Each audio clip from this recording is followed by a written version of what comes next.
Welcome back to Down the Road. We're going to talk about ag markets a little bit for you farmers, ranchers out there. What can you look at when it comes to, well, many of you are sitting there saying, Joel, I just got this crop in the bin, or I just got it to the elevator. You know, why should I be thinking about next year already? You know why, folks? Because that's what farmers do. And there's some projections out there that I think are worth sharing. I've known Rusty Halverson for a long time.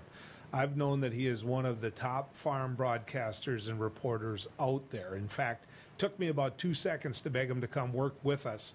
I asked him for years, and he finally acquiesced and said yes, and joined our great ag team along with Sarah Heinrich. But Rusty came with some news into my radio studio today, and I want to make sure we share it with you here down the road. Rusty, how you been? Good to have you back on, man. Good, thank you very much. All right, you came in with some news that made me smile. Yeah, and that's one of the reasons I'm glad you're on TV.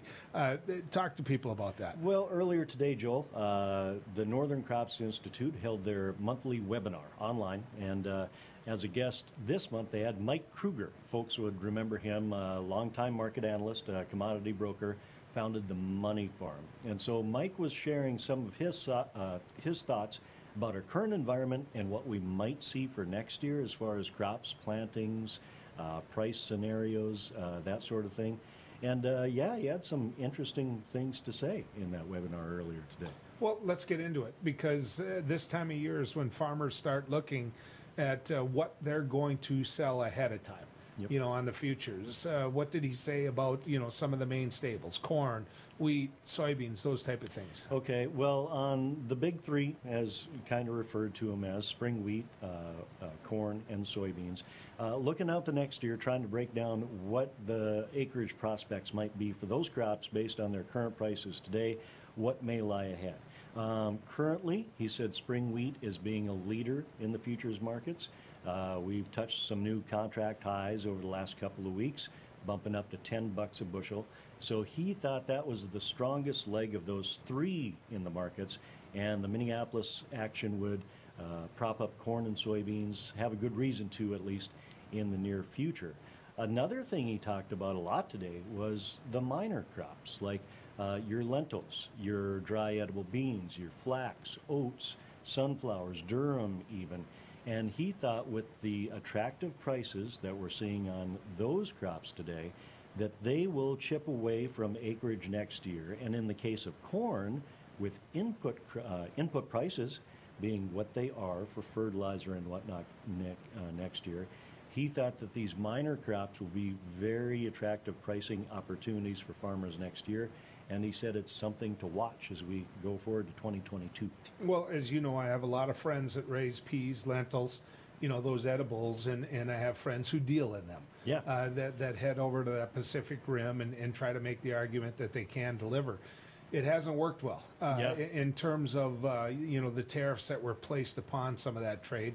I can get into the issue of presidencies and all of that, but that isn't what you do. So I'll save that for my time. Okay. But what I can tell you is this. There's an optimism amongst those individuals that raise the edibles. There's always been a premium on them, but it's looking more and more like it's going to be better, even though they're labor intensive. Yes. You know, in this neck of the woods, we can do it, and we can do it better. Yep, and he said that for these minor crops, the main place that we grow those crops, Northern Plains, Canadian prairies. And we had the drought this past year, and trying to recover from that, and trying to attract those acres and get growers to contract forward for those acres. Yeah, there are some pricing opportunities out there. Some of these prices for flax, for the dry edible beans, for even food-grade soybeans, up near record levels, if not at record levels for next year. I'm not going to lie to you, it'd be fun to see an oats field again. Yeah. I mean, yeah. you don't see them when you drive down the road. Yeah. You know, in terms of being able to sell it, you know, a lot of elevators just quit taking it. Yeah. I mean, did he mention anything about that potentially being a problem? Well, he didn't mention anything about that in particular, but he did comment on oat futures. And a long, long time ago, there used to be an old saying in the markets, the oats know. You could watch the price activity in the oats, and corn and Chicago wheat may follow. That is just an old market saying. He said oats are finally coming back maybe into fashion, and we're finally paying attention to them again. And it's been a long time since we've been able to say that. And doggone right. I mean, family farm up by Wolford, North Dakota, we raised oats up there, Yeah. a long time ago. And it was a thing and could be a thing for next year, too. I've been around ag all my life, and I've never heard the oats no, but Oh. I like it. I'm going to use it. I heard that from a guy that was in the markets involved in the 70s, 80s, long time. It might be because I'm in the Red River Valley, where Well, it was, maybe. you had to get a little bit west. But where are we at with things like sunflowers? It seems like we've gone away from that a little bit, and Yeah. of course that was always hot in my area because of the plant in Enderlin. But Yep. but where are we at? What is he predicting when it comes to that? Well, he was also predicting that they'd be a very attractive pricing option. One thing he mentioned about sunflowers, though, seed availability for next year might be somewhat of an issue. And I would have to speculate, maybe that had to be with the growing conditions this year, just supplies, available supplies, good supplies of sunflowers. And if the demand was higher, it might be harder to find last minute. I'm sure if you were to look around now and talk to somebody, it wouldn't be a problem. That's going to be my next phone call I make to kind of chase the story. A fellow by the name of Mark Birdsall up by Berthold, North Dakota. He sells a lot of these minor crops for seed. And when we've been neighbors at farm shows in the past, it's always been a popular spot for folks to stop in and say, so where are the prices at? What do you got for seed this coming season? And I think he's going to get a lot of interest this coming year too. Did he talk at all about soy crushing? Did he talk at all about where the future of soy is in terms of soy meal, soy oil? Yep. On the soybean side of things, Mike Kruger said that a lot of the demand that we're seeing for soybeans and vegetable oils globally has been for our renewable diesel, our green diesel, renewable fuels. And it's a global thing that's going on now for vegetable oils, whereas back in 2007, 2008, we had the food versus fuel debate kind of here in the U.S., mostly a political debate, very politicized when it came to the renewable fuel standard.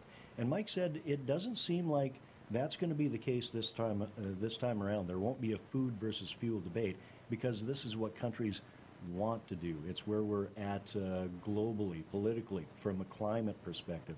And so he didn't foresee that kind of debate. But when it comes to soybeans in general, crushing plants and the trend, it seems, of more folks wanting to build closer to home after we did lose the Pacific Northwest market and the tariffs and all the trade things you alluded to earlier. There's been more interest in demand here at home for those soybeans. And it's not so much for soybean meal for the livestock side of things. It is for that renewable diesel market on the coasts, such as California and the East Coast as well, the Northeast especially too. So there will be that underlying demand there. But the thing that was really on his radar for next year were those minor crops, increased input costs for corn, and that could lead to maybe chip away at corn acres next year and have some guys leaning more toward soybeans, which can fix their own nitrogen in the soil, or these minor crops. I'm sure we'll have you on before we get to the point where we know what happened in the spring. Yeah. But I'm curious what happens in the Yeah, spring. me too. I Me too. really am. About 35% of the crops most farmers sell ahead of time. I think that's the most that most folks are comfortable with. After that, they get a little nervous. Yes, That maybe yes. there won't be enough in the bin. There is a risk. One moment of self-indulgence. I had the opportunity up in Williston to have supper with your mom once. Yeah. She may be watching. I'm on. There you go. Got that done. Rusty, good to have you on. Thank you, Joel.